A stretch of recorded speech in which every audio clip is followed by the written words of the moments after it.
Shalom, shalom. The title of this lesson, The Laborers in the Vineyard, the Mercy of the Most High, is based on his calling, not man's timing, status, or works. I want to give all praises, glory, and honor to Yahweh, Ba'ashem Yahushai, Ba'ashem Rakakwadash. Double honors to the elder apostles and the elders of Great Millstone who rule well and teach well through the Spirit. And a mighty shalom to the hopeful elect in the same Spirit, teaching his word and believing in his word, but willing as a whole that you all continue in sound doctrine. And shalom to the Akwaf, the sister of his faith and his truth, but willing that you continue to pursue your lot, which is being a loving and silent and virtuous wife. So this lesson is circled around Matthew, the 20th chapter, verse 1 through 16. Basically, Yahushua compares the kingdom to a householder hiring workers for his vineyard throughout the day. The early morning, hire first. The third hour, more workers. The sixth and ninth hour, more workers. The 11th hour, almost sunset. Those are the last workers. At the end of the day, everyone receives the same wage, the same penny. Or what they call it, I think in Roman time, denarii. The workers who labored the longest complained because those who worked only 1 hour were paid equally. But when you look down at verse 15, basically gave you the summary of the chapter. Matthew 20 and 15, it says, "Is it not lawful for me to do what I will with my own? Is thy eye evil because I am good?" The point is, salvation is based on the Most High's mercy and calling, not seniority, not effort of comparison or personal righteousness. So, what does the vineyard represent? The vineyard is Israel being called into the truth, into service. And even when you flip to the next chapter, chapter 21, I believe, verse 3 down to 33, they go into another kind of parable of the vineyard. In my Bible, is titled The Parable of the Vineyard, but it says the parable of the landowner, or the parable of the evil farmer, which was really going towards the chief priests and the Pharisees, because in the end, I think about 45, the chief priests and the Pharisees, when they heard the parable, they perceived that Yahushua was speaking about them. But when we go to Matthew, the 20th chapter, verse 1 to 4, what I said earlier, when you really look at the point of the penny given, even if Apostle Tahar came in the time that he did not come in, we're going to all receive that same penny, which is really salvation. Okay, salvation is based on the Most High's mercy, calling, not sincerity or effort or comparison or personal righteousness, right? So it doesn't matter if you came in this hour, that hour. If you have been called and chosen to do this and you endure to the end, right? That's what matters. So again, the vineyard of this whole point, because it goes into the workers being sent to work into the vineyard, and the vineyard represents being called into the truth and to service. And like when you look at Romans 9 and 4, the service of the Most High was the service of the priests, but all Israel are in that priesthood where we're edifying and building up the sheep. But let's slide over to Isaiah, the 5th chapter, in verse 7. "For the vineyard of Yahweh of hosts is the house of Israel, the men of Judah his pleasant plant. And he looked for judgment, but behold oppression, for righteousness, but behold a cry." Right? The house of Israel, the northern kingdom, and the men of Judah, the southern kingdom, right? His pleasant plant, right? The vineyard is the house of Israel, which when you go into Isaiah, the 5th chapter, this is the parable of the vineyard from verse 1 all the way to verse 7. Okay? The vineyard is Israel. Let's go to Psalms 103, it says, know ye that Yahweh, he is God. It is he that hath made us, and not we ourselves. We are his people and the sheep of his pasture, right? We are the sheep of his pasture, which is technically the sheep of the vineyard, which as a whole, the vineyard is Israel, the sheep is Israel, but through the Spirit on this side, we know the true sheep of Hamashiach Yahushua will really be the elect. St. John 15:1, I am the true vine, and my Father is the husbandman, as a gardener. And even you shepherds, you come in this thing as a gardener too, right? Paying attention to the garden, or symbolic to the vineyard, the grapes, or even the flock, okay? And the vineyard is not the whole world. It is Yahweh B'Shem Shai gathering his people to work in truth, right? It's really all Israel, but those that are really going to be working is really the elect, starting with the teachers who are the pillars, right? The gardeners of this truth, and then so on and so on, the other men, women, and children that believe, okay? But going back to Matthew 20,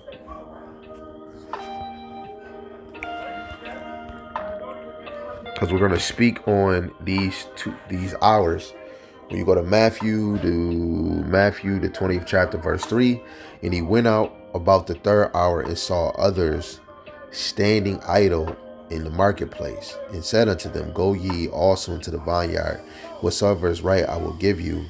And they went their way. And again he went out about the 6th and 9th hour, and did likewise. And about the 11th hour he went out and found others standing idle, and said unto them, why stand ye here all the day idle? They say unto him, because no man hath hired us. He saith unto them, go ye also into the vineyard, and whatsoever is right ye shall receive. Okay, this parable explains why some wake up early in the truth and others wake up late. Some learn young, some learn old, some learn right before judgment. But the reward is salvation. Is still the same as I'm going to give you a penny, I'm going to give you a penny, I'm going to give you a penny. The same value. We're all aiming to go to the same direction. This is Romans chapter 11, verse 7. Just like a body, it's different parts of the body, but we're all working in the same function.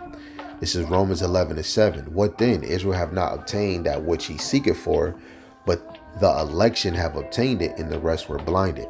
Right? Any one of us, what comes in this vineyard, this truth, you want to make sure that you're working towards being the election, right? Which is the divine selection, right? Because the election is going to obtain it, and the rest are going to be blind. You don't want to be blind, okay? Remember, the rest are blinded.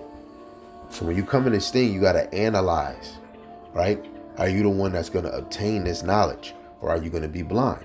St. John 6:44, this is the way of how we can come into this truth. St. John 6:44, no man can come to me except the Father which have sent me draw him, and I will raise him up in the last days. This is why brothers will start standing on their feet, because Yahushua is raising them up through the Rakah Quadash. And just because you stand on your feet, you're not sitting idle. You're working, you're being busy, you're being occupied in what the Lord have given us. Some of us make this truth a small thing. It's really big. When you come in this thing, you have to learn, right? And truly, the things written aforetime, you have to go back and master and understand this and believe it. You know, a lot of us is not coming in this thing to believe. Okay, this is 2 Peter chapter 3, verse 9. Yahweh B'Shem Shai is not slack concerning his promise. Concerning his promise, as some men count slackness, but is long suffering to us word, not willing that any should perish, but that all should come to repentance. Right? Yahweh B'Shem Shai is long suffering. Right?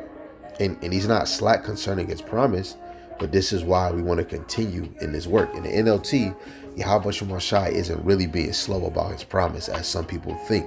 No, he is being patient for your sake, right? While we're still in this vineyard still working, it's all for our sake. He does not want anyone to be destroyed, but wants everyone to repent. So coming in this faith, we got to have that sorrowful heart, right? Having a repenting heart, a repenting mind, always wanting to change, always want to mortify, always want to be a reflection that's worthy in the eyes of Yahweh Shem. You don't choose when you wake up. You are called when the Most High decides, right? So going back to St. John 6:44, no man can come to Yahweh Shai unless the Father draw him. Unless Yahweh decides that he's ready to draw you to the Son, you can't be drawn to the Son. Because when you're drawn to the Son enables you in the ministry, in the faith. And what do you start to do? You start to do the things that's pleasing unto Yahweh Shem Al Shai, because the whole point is for us to be a reflection of Hamashiach Yahweh Shai, walking in his truth, okay? Walking in this light, okay? So let me slide back over to Matthew, the 20th chapter. So getting into the point of the early workers' mistake. This is their mistake, which is really a spiritually dangerous mindset. I'm going to just read this point. This is Matthew, the 20th chapter, verse 1. For the kingdom of heaven is like unto a man that is an householder, which went out early in the morning to hire laborers into his vineyard. And when he had agreed with the laborers for a penny a day, he sent them into his vineyard. And he went out about the third hour and saw others standing idle in the marketplace, and said unto them, Go ye also into the vineyard, and whatsoever is right I will give you. And they went their way. And again he went out about the 6th and 9th hour, and likewise. And about the 11th hour he went out, and found others standing idle, and saith unto them, Why stand ye here all the day idle? And they say unto him, Because no man hath hired us. He saith unto them, Go ye also into the vineyard, and whatsoever is right, that shall ye receive. So when even was come, the Lord of the vineyard saith unto his steward, Call the laborers and give them their hire, being from the last unto the first. And when they came that were hired about the 11th hour, they received every man a penny. But when the first came, they supposed that they should have received more, and they likewise received every man a penny. And when they had received it, they murmured against the good men of the house, saying, These last have wrote but 1 hour. Thou hast made them equal unto us, which have borne the burden and heat of the day. But he answered one of them and said, Friend, I do thee no wrong. Didst not thou agree with me for a penny? Take that thy is, and go thy way. I will give unto this last even as unto thee. And it is not lawful for me to do what I will with mine. Is my eye evil because I am good? So the last shall be first, and the first last. For many be called, but few chosen. Okay? And we see the point. They started to murmur and complain that they both are getting the same penny, because one came at the last hour where, the first was there the whole day. So they thought that they deserved more because they worked longer. But when we read in the beginning, even in the NLT verse 2, he agreed to pay the normal daily wage and sent them out to work. It was an agreement. Okay. So they thinking that they was going to get paid more because they worked longer. But in the beginning, they already agreed to a penny. So this represents believers who think, I've been in the truth longer than you. I suffered more than you. I know more scriptures than you. I'm more righteous than you. The Most High rejects pride. We have to be lowly in this thing. It doesn't matter how long it could be a person that came here for 5 minutes and might be more diligent than somebody that been here for 10 years, but it doesn't matter. We're all chasing towards the same prize, right? When you go to Philippians chapter 3, verse 13, it says, "Brethren, I count not myself to have apprehended, but this one thing I do, forgetting those things which are behind and reaching forth unto those things which are before, I press towards the mark for the prize of the high calling of the Most High in Hamashiach Yahushai." The prize is Yahushai. We're moving towards Hamashiach Yahushai. Everybody, it doesn't matter if you've been here for 20, 30, 5, 6, 2 years. We're all aiming to one direction, and that's Hamashiach Yahushai. So let's slide over and go to Romans, the 9th chapter, verse 15 to 16. "For he saith to Moses, I will have mercy on whom I will have mercy, and I will have compassion on whom I will have compassion. So then it is not of him that willeth, nor of him that runneth, but of the Most High that showeth mercy."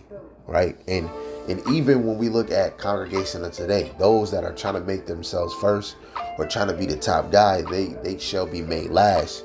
And those that made it about Yahweh Shem Shai, was lowly, right, in this thing, they're going to be made first. Okay? Pharisees back then, they wanted to make themselves first, the top guy. Well, we're the men of the Lord. But the apostles, the disciples, they just focus on teaching the word of Yahweh Shem Shai, teaching the truth. And they'll be made first in the kingdom. So the Lord is going to have mercy on whom he's going to have mercy. Let alone you, Jake, that don't want to work for a penny. You're going to be destroyed and removed. Just like an example, the 10 talents. He'll take, he took from the 1 and gave it to the 10. Okay? If you don't want to work, you want to complain, the Lord will give your load to somebody else that would be more appreciative. This is Luke, the 18th chapter, verse 11. "The Pharisee stood and prayed thus with himself, The Most High, I thank thee that I am not as other men are, extortioner, unjust, adulterers, even as this publican. I fast twice the week, I give tithes of all that I possess. And the publican, standing afar off, would not lift up so much as his eyes unto heaven, but smote upon his breast, saying, The Most High be merciful to me, a sinner. I tell you, this man went down to his house justified rather than the other. For everyone that exalteth himself shall be abased, and he that humbleth himself shall be executed." Wait, let's go back up and read verse 11 and 12 in the NLT. "The Pharisee stood by himself and prayed this prayer. I thank you, Most High, that I am not a sinner like everyone else. For I don't cheat, I don't sin, I don't commit adultery, I certainly not like that tax collector. I fast twice a week, I give you a tenth of my income." That is a form of us boasting. I, what I do. Even when we're praying to the Lord, we're supposed to be lowly. You're supposed to take accountability for what you have done. We're filthy rags. Lord, I sin. I don't even deserve this truth, but you allow me to know your name. You allow me to come back. Please help my guilt. Please help me with, my faith. Please help me, because sometimes I have a doubting spirit. Please help me with my pride. Please help me with my weak sincere or diligence. The tax collector, he said, but the tax collector stood at a distance and dared not even to lift his eyes to heaven as he prayed. Instead, he beat his chest in sorrow, saying, "Oh God, be merciful to me, for I am a sinner." Come on, man. You have to be lowly in this thing. This truth was given unto you. You were called unto it. You didn't call this truth. You didn't find this truth. You didn't build up this truth. It was all done by Yahweh Shem Yahushai. Again, what we read earlier, St. John 6:44. You can't even get to Yahweh Shai unless Yahweh is drawing you to him. And you can't even get to the Father unless Yahweh Shai raise you up and bring you to the Father. Spiritually, mentally, and eventually physically. This is Proverbs 27:2. Let another man praise thee and not thy own mouth, a stranger not thy own lips. Let another man praise thee. So time in the truth does not equal rank in the kingdom. Okay? So when we slide back over to Matthew, the 20th chapter,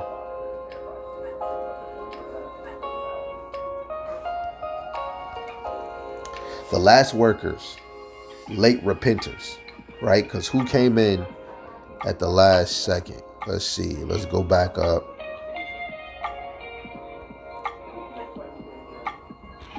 So this is Matthew, the 20th chapter, in verse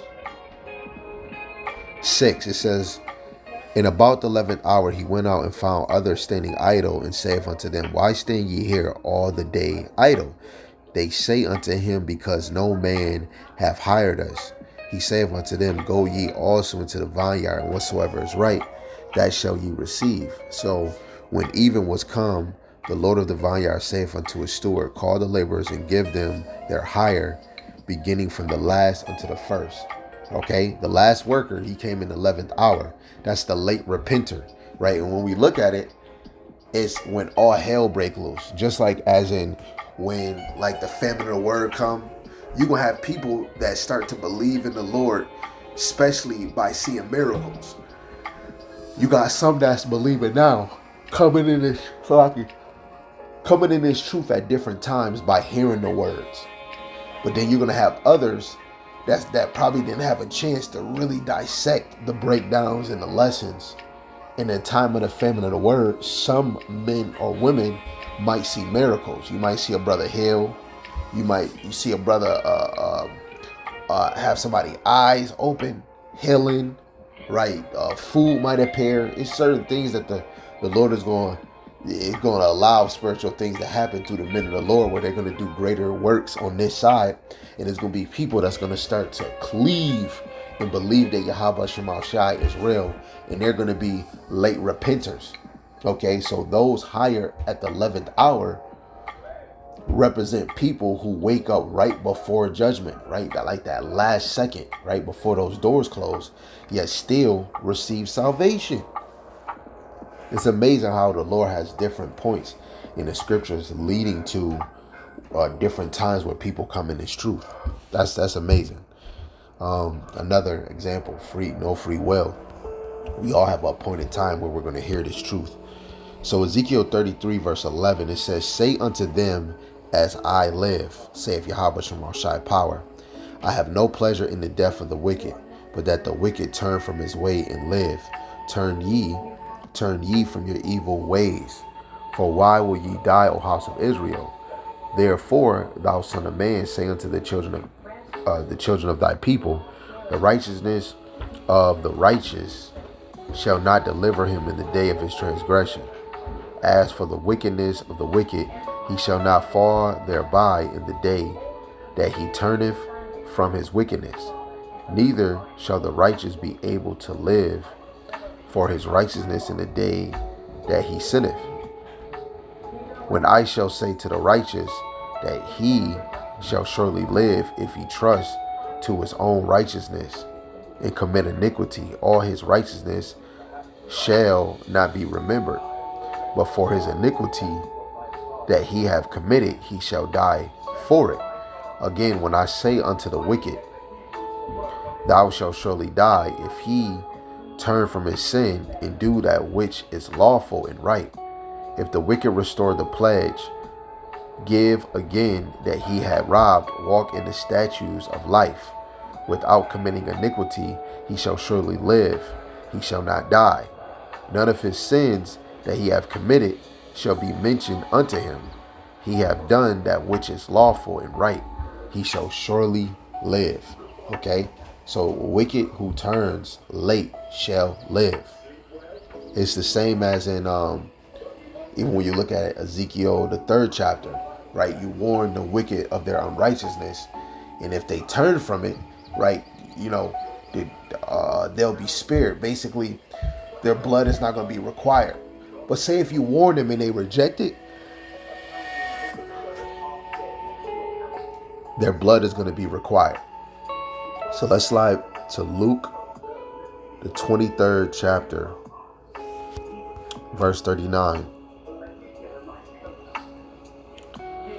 And one of the malefactors which were hanged railed on him, saying, If thou be Hamashiach, save thyself and us. But the other answered and rebuked him, saying, Doest not thou fear the Most High, seeing thou art in the same condemnation, and we indeed justly? For we receive the due reward of our deeds. But this man for this man have done nothing amiss. And he said unto him, Yahushua, Lord, remember me when thou comest into thy kingdom. And Yahushua said unto him, Verily I say unto thee, today shalt thou be with me in paradise. And these are the example of those that come in the last second. This is the last second. You on the cross, right? Blood coming out, right? You on your last, he's on his last second. That's the last repenter. He told him, he said, man, remember me. Through the Spirit, the Lord already knew in his heart that he's repenting, for the things, and he's taking accountability. He said, man, this is just for us. This is just for us. We went off. But this man, he didn't do nothing. So it's a lot of you, Jake, that's probably not cleaving now, but you might be of the elect, and you're going to come in the last minute. And those examples has to be some of y'all either coming in at that last second hearing the word, or it could be some of y'all coming in by seeing miracles. Okay? Because we see even in the book of Acts, people started to believe after seeing a miracle. It's not just only because of that miracle, like when you go to Acts the 3rd chapter, the 4th chapter, where Paul heals somebody and this man jumping up and praising God. Okay? And he was asking for money. He wasn't asking to be healed. But Peter said, I got something I can give you. In the name of Yahweh Shemashai, get up and walk. And that man got up and walked. Right there in that moment, that man knew that the Lord had to be real. Right? And he was able to see a miracle and believed in that miracle. Hey, Yahweh Shemashai, man. However you get in this truth, Lord willing you do, Lord willing you do, you're going to be of the elect. Isaiah 55 verse 6 and 7, seek ye Yahweh while he may be found. And that's those are the prophets, right? Call ye upon him while he is near. He's near because the men of the Lord are on the highways and byways. They on these social platforms doing lessons. Let the wicked forsake his way, and the unrighteous man his thoughts. Let him return unto Yahweh, and he will have mercy upon him, and to our power, for he will abundantly pardon, right? He's going to forgive us generously. We just got to basically turn away from that evil appearance and turn back unto Yahweh Shema Shai, because he's going to have mercy on us. This whole walk is mercy. As long as mercy is open, repentance is valid. And a lot of people don't understand that, right? The mercy is still out here. Okay?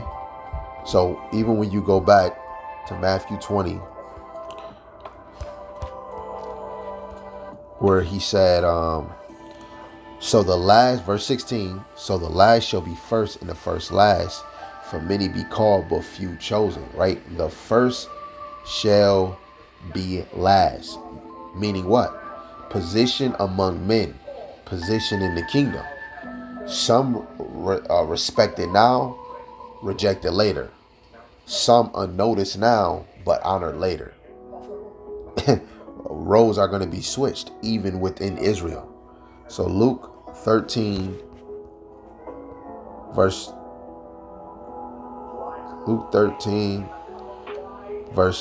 30, it says, and behold, there are last which shall be first, and there are first which shall be last, in the NLT. And note this, some who seem least important now will be the greatest then, and some who are the greatest now will be the least important then. Okay, and of course, a lot of us, even in the flesh on this side, we want to be first, we want to be known, and I was one of that. Like, that's off.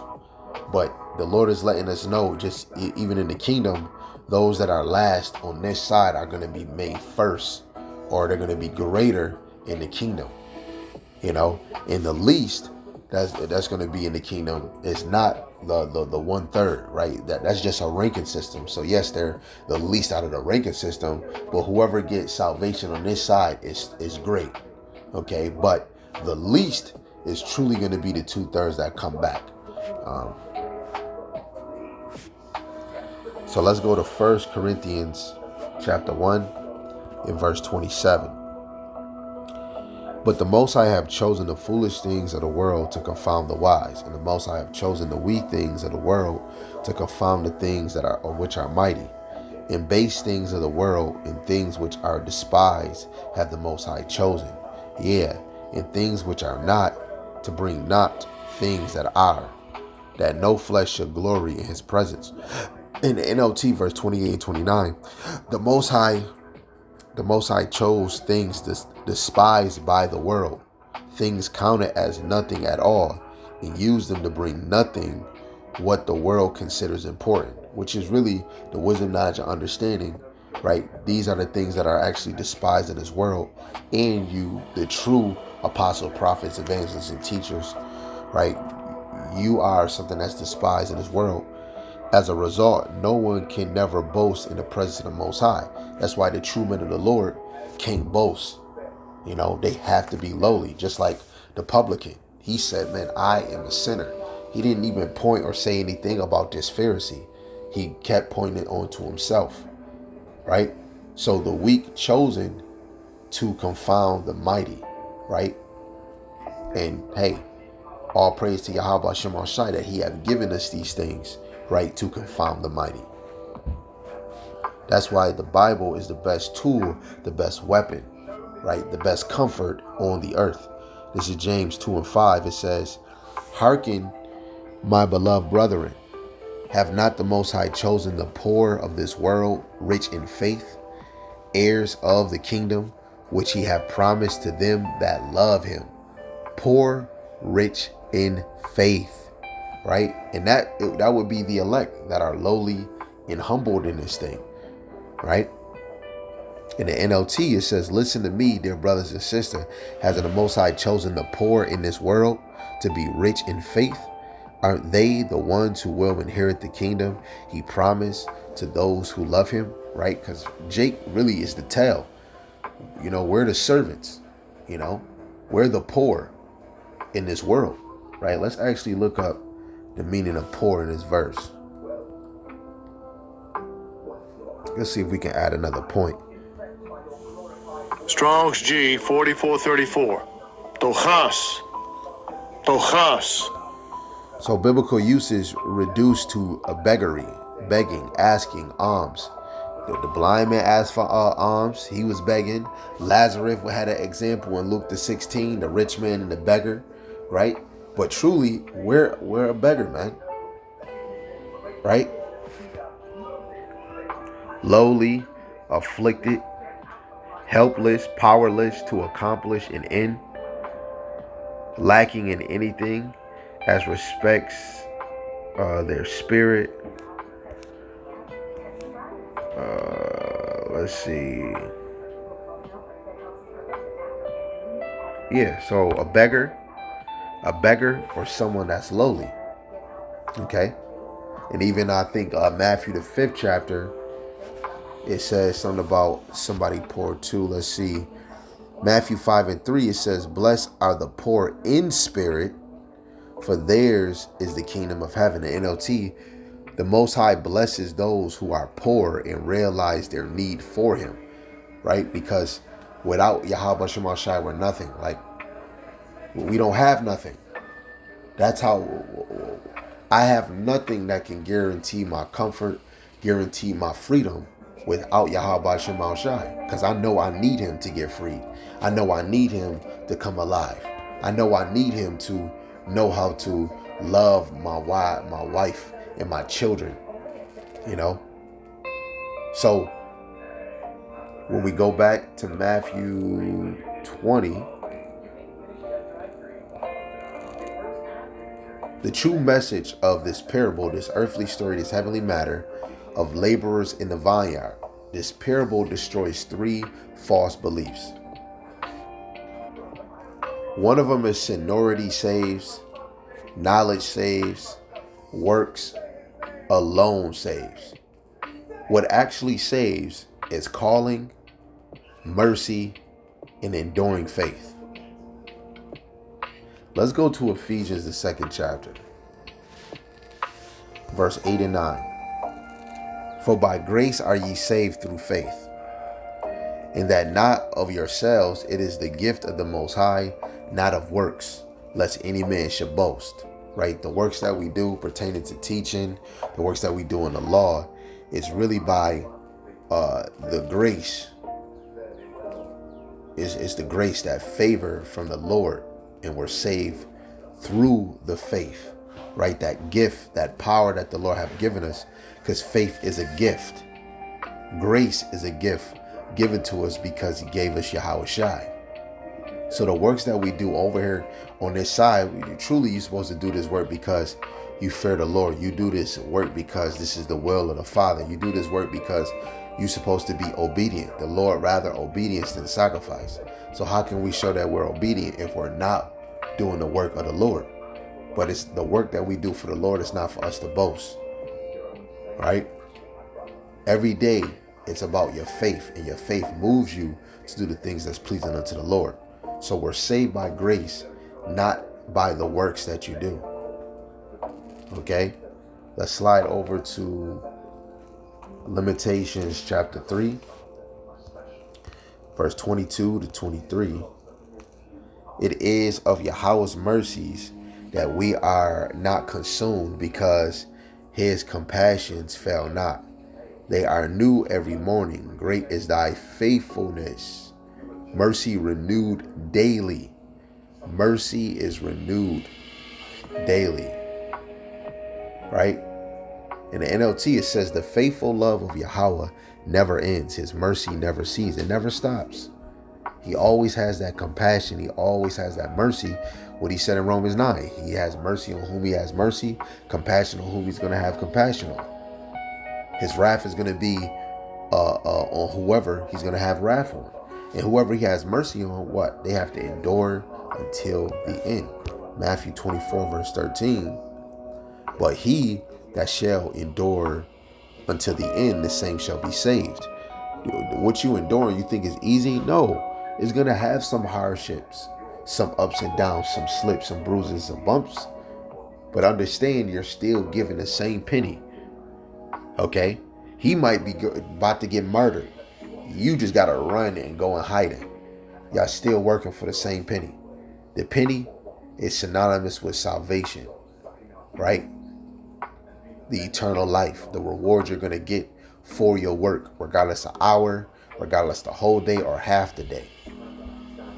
Yahweh Shemar Shai is teaching the kingdom is not earned like wages. It is granted like mercy. So never boast if you came early. Never despair if you came late, because the reward is given by the goodness and mercy of Yahweh Shemar Shai, the master, not the comparison of servants. Oh, you came in longer, I'm about to give you more. We got to always go back to what is the agreement in the beginning. Matthew, the 20th chapter, and I'm going to just read in NLT verse 1. For the kingdom of heaven is like the landowner who went out early one morning to hire workers for his vineyard. He agreed to pay the normal daily wage and sent them out to work. At 9 o'clock in the morning, he was passing through the marketplace and saw some people standing around doing nothing. So he hired them, telling them he would pay them whatever was right at the end of the day. So they went to work in the vineyard at noon, and again at 3 o'clock he did the same thing. At 5 o'clock that afternoon he was in town again and saw more people standing around. And he asked them, why haven't you been working today? And they replied, because no one hired us. And the landowner told them, then go out and join the others in my vineyard. That evening, he told the foreman to call the workers in and pay them, beginning with the last workers first. When those hired at 5 o'clock were paid, each received a full day's wage. When those hired first came to get their pay, they assumed they would receive more, but they too were paid a day's wage. When they received their pay, they protested to the owner, those people worked only 1 hour, and yet you've paid them just as much as you paid us, who worked all day in a scorching heat. He answered one of them, friend, I haven't been unfair. Didn't you agree to work all day for the usual wage? Take your money and go. I wanted to pay this last worker the same as you. Is it against the law for me to do what I want with my money? Should you be jealous because I am kind to others? So those who are last now will be first then, and who are first will be last. And even at the end of the day, it's made me even think even more. When you look at the 144,000, it doesn't matter who's number one or the 144,000. They're still part of the government. And this is the Lord's will. All of this thing is the Lord, for us to tell him, hey, oh, I deserve more. I was doing this. I was doing this. I was teaching this long. Hey, this brother just only came in 30 days, man. How did he get that? You got to be careful on what you telling the Lord. Even in our own mind, in our own life, sometimes you be thinking like, this man a great teacher. Everybody, man, now I've been here the longest, man. This man should be doing more videos than me. Man, I'm doing the most. Like, we shouldn't have that mind frame or that mindset, because we're all working for the same penny, right? And what made it even crazy is that I think it is in this chapter later on. Yeah, later on in this chapter, I believe Matthew the 20th chapter, between 20 and 27, dealing with the request of James and John's mother about her son sitting on the left and the right side. It's crazy because it doesn't matter who's first or last. It doesn't matter about the 12 or order that you come in. All of them are still working, for Yahweh Ba'ashem Al Shai. In the end of the day, when you go to the chapter before Matthew 20, it doesn't matter what road you play. Verse 27. Then answered Peter and said unto him, behold, we have forsaken all and followed thee. What shall we have therefore? And Yahushua said unto them, verily I say unto you, that ye which have followed me in a regeneration, when the Son of Man shall sit in the throne of his glory, ye also shall sit upon 12 thrones, judging the 12 tribes of Israel. Very plain and simple, because when you go back what I just said, later on, it's kind of crazy when we talking about a position or who worked at this hour and this hour. Hey, I should get more because I was here all day, but it doesn't matter because we all working for the same penny. In the chapter before, it just said that the 12 disciples are going to sit on 12 thrones. That's part of, because they forsaked everything on this side in the regeneration. They gonna all sit on 12 thrones, judging the 12 tribes of Israel. In the next chapter, then later on, James and John mom asked them, yo, is my son's gonna sit in the left and right side? But Yahushua said, hey, that's not up for me to tell you. It's really up to the Most High. And the other disciples got mad that they, that the mother was even asking this dang question. But when you sit and you read in the beginning of chapter 20, it doesn't even matter what position, what role that you think, we're all working for the same penny, salvation. So Lord willing, you took something out of this lesson, which I did. Understand the mercy of Yahweh Shem Shai is based on calling, not man's timing, status, or work. We're all striving for the same penny, salvation. And Lord willing you is, and if you're not, you're going to have a rude awakening. call of Yahweh, Ba'ashem, Yahushai, Ba'ashem, Rakakwadash, Shalom, Shalom, Abba, Baba.